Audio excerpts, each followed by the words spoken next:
Hello friends, beauty's bake and cook চ্যানেলে আপনাদের সবাইকে স্বাগত জানাই। আজকে একটা ব্ল্যাক ফরেস্ট কেক আপনাদের সঙ্গে শেয়ার করব। কেকটা ছিল আমার 1 পাউন্ডের। আমি কেক স্পঞ্জটা প্রথমে কেটে নিচ্ছি 3টে লেয়ারে। এইভাবে কাটলে প্রত্যেকটা লেয়ার সমানভাবে কেটে যাবে। আমি এটা প্রথম লেয়ারের উপরে সুগার সিরাপ ব্রাশ করে দিলাম। এটা হুইপ ক্রিম, সেটা আমি চারিপাশে স্প্রেড করে দিচ্ছি।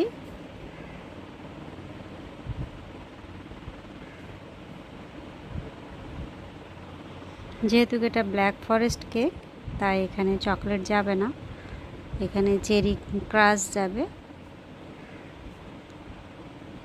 এই ক্রাশের সঙ্গে যদি পারেন চেরি কিছুটা কুচিও দিলে ভালো লাগবে খেতে। আমি এখানে চকো চিপসটা ব্যবহার করি প্রতিবারেই। অনেকেই এটা ব্যবহার করেন না, কিন্তু আমার এটা দিতে ভালো লাগে আর কাস্টমার এটা খেতেও ভালোবাসেন। চেরির সঙ্গে চকলেটের একটা আলাদা কম্বিনেশান, খুবই ভালো লাগে। এটা আমি সেকেন্ড লেয়ারের উপরে আবারও সুগার সিরাপ দিয়ে সমানভাবে ক্রিম দিয়ে চারিপাশে স্প্রেড করে দিচ্ছি।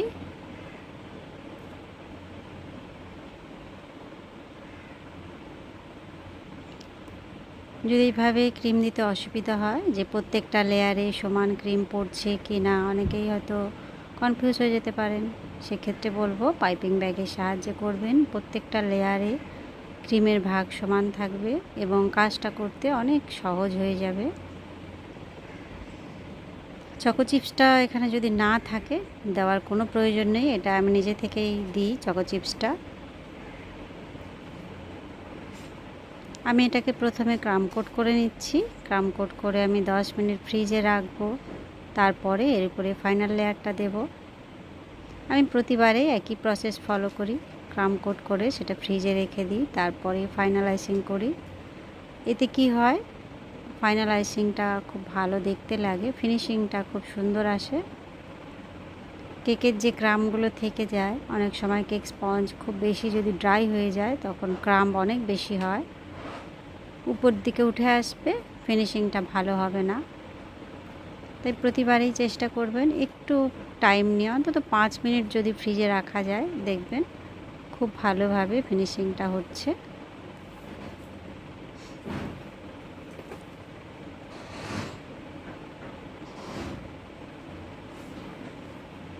ফাইনাল আইসিংটা কিন্তু একটু টাইম নিয়েই করতে হবে, তাহলে দেখতে ভালো লাগবে।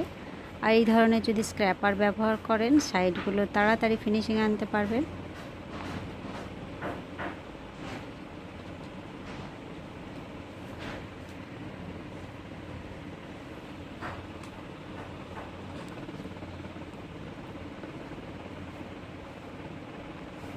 স্ক্র্যাপার যদি না থাকে কোনো এটিএম কার্ড বা তাস, নর্মালি যেগুলো হাতের কাছে পাওয়া যাবে, সেটা একটু শক্ত হলেই হলো, সেটা দিয়ে করে দেখবেন সাইডটা খুব ইজিলি সমান হয়ে গিয়েছে।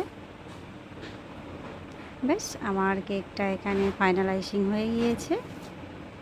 আমি জাস্ট একটু ব্রাশ সাইডে বুলিয়ে নিচ্ছি, প্রয়োজন নেই যদিও বা, কেননা সাইডে আমি চকলেট দেব।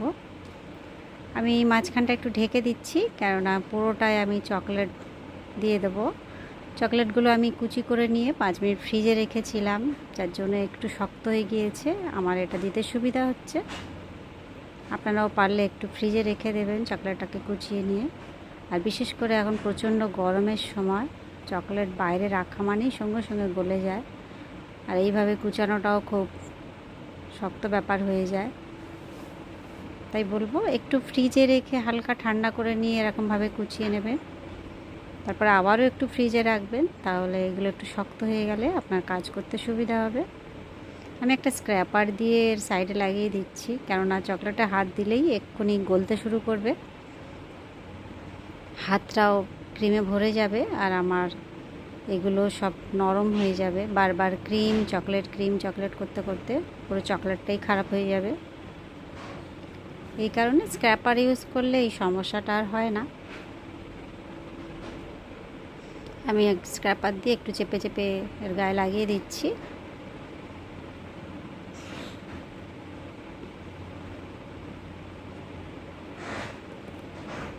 আর কিছুটা আমি হাত দিয়ে সাইডগুলো যেগুলো ফাঁকা থেকে গিয়েছে সেই সব জায়গাগুলো দিয়ে দিচ্ছি।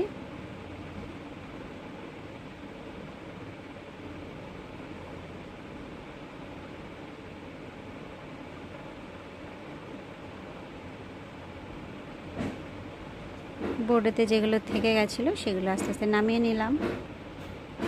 এইবারে ঢাকনাটা তুলে নিলাম। দেখুন জায়গাটা আমার ক্লিন রয়েছে। এই জায়গাটায় আমি নামটা লিখবো। এটা চকলেট গানাশ দিয়ে আমি লিখছি। গানাশটা কিন্তু একদম স্মুথ অবস্থায় আছে, নইলে এইভাবে লিখতে পারবেন না।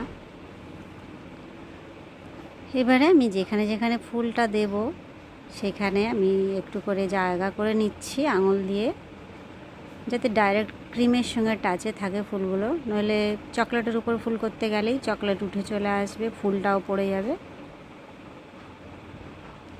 এইভাবে একটু জায়গা করে নিলে ফুলগুলো বানাতে সুবিধা হবে, ক্রিমের সঙ্গে টাচে থেকে যাবে।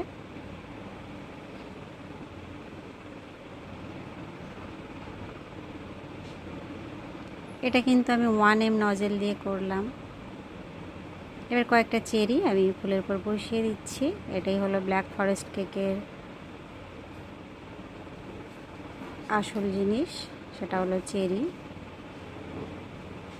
ব্যাস, কেকটা আমার কমপ্লিট বন্ধুরা। দেখুন কেমন লাগছে। ভালো লাগলে বা সামান্য হেল্পফুল মনে হলে অবশ্যই একটা লাইক করবেন, চ্যানেলটা সাবস্ক্রাইব করে রাখবেন। আরও বিভিন্ন ধরনের কেক ডিজাইন আমার চ্যানেলে আছে, সেগুলো দেখেও আপনারা অনেক কিছু শিখতে পারেন। দেখা হবে নেক্সট ভিডিও। সবাই ভালো থাকবেন। Bye bye.